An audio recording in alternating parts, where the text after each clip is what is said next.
नमस्कार दोस्तों, आज के हमारे इस वीडियो में हम आपके लिए संतोषी माता के व्रत की कहानी लेकर आए हैं। एक समय की बात है, किसी नगर में एक राजा और रानी थे। उनके 2 बेटियां थीं। राजा ने अपनी दोनों बेटियों को तैराकी, तीरंदाजी, घुड़सवारी आदि सभी प्रकार की शिक्षा दी थी। साथ ही रानी ने बेटियों को घर की जिम्मेदारियां भी अच्छे से सिखाई थी। बड़ी बेटी चंपा और छोटी बेटी रूपमती थी।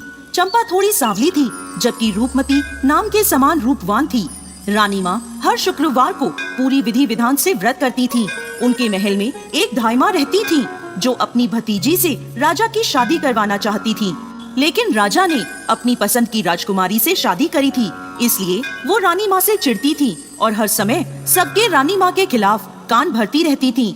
चंपा कभी किसी की बातों में नहीं आती थी, पर रूपमती कई बार धाइमा की बातों में आकर अपनी माँ से लड़ने लगती थी। एक बार एक राजकुमार का रिश्ता चंपा के लिए आया।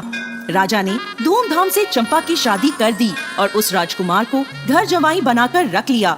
शादी के बाद रानी माँ ने चंपा को भी शुक्रवार को संतोषी माता का व्रत करवा दिया। अब हर शुक्रवार दोनों माँ बेटी व्रत करने लगी। संतोषी माता की कृपा से चंपा गर्भवती हो गई। राजमहल में चारों तरफ खुशियाँ ही खुशियाँ छा गयीं। एक दिन रानी माँ और चंपा का शुक्रवार का व्रत था। तब राजा और उनके जवाई सिपाहियों के साथ शिकार को गए हुए थे। तब धाइमा ने एक चाल चली और रानी माँ के खाने में खटाई मिला दी और अनजाने में रानी माँ और चंपा ने वो खटाई वाला खाना खा लिया, जिससे संतोषी माता रुष्ट हो गयीं। और रुष्ट होकर संतोषी माता ने राजा और उनके जवाई को रास्ता भटका दिया और उन दोनों की याददाश्त भी चली गई। वो दोनों सिपाहियों से अलग हो गए और इधर उधर भटकने लगे। भूख प्यास से व्याकुल होकर वो दोनों बेहोश हो गए। उसी समय वहाँ से कुछ साधु गुजर रहे थे।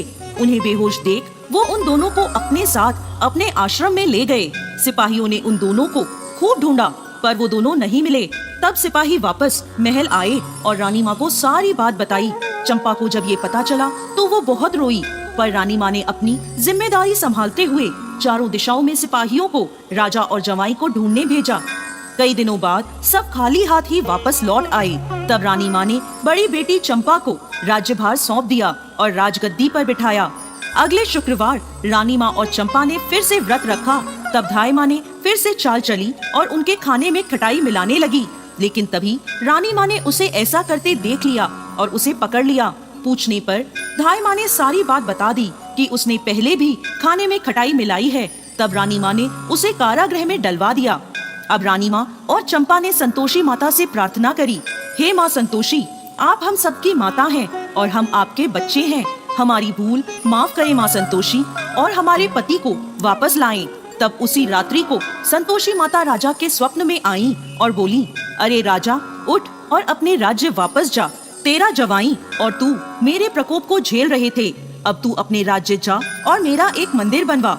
दूसरे दिन राजा और उसका जवाई सभी साधु संतों का शुक्रिया करते हैं और उन्हें प्रणाम कर अपने राज्य की ओर लौट जाते हैं और पूरे राज्य को संतोषी माता की महिमा बताते हुए संतोषी माता का एक भव्य मंदिर बनवाया। रानी माँ ने चंपा के साथ धूमधाम से शुक्रवार के व्रत का उद्यापन करा। चंपा को एक बहुत सुंदर पुत्र प्राप्त हुआ और महल में वापस खुशियाँ ही खुशियाँ छा गयीं। हे संतोषी माता, जैसे आप रानी माँ और चंपा पर प्रसन्न हुई, वैसे ही इस कहानी को कहते, सुनते और हुंकार भरते सब पर कृपा करना। जय संतोषी माता। जय संतोषी माता मैया, जय संतोषी माता। अपने जन को सुख और अपने जन को सुख और संपत्ति दाता। जय संतोषी माता। सुंदर वीर सुनहरी माँ धारण कीन्हो, मैया माँ धारण कीन्हो।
श्री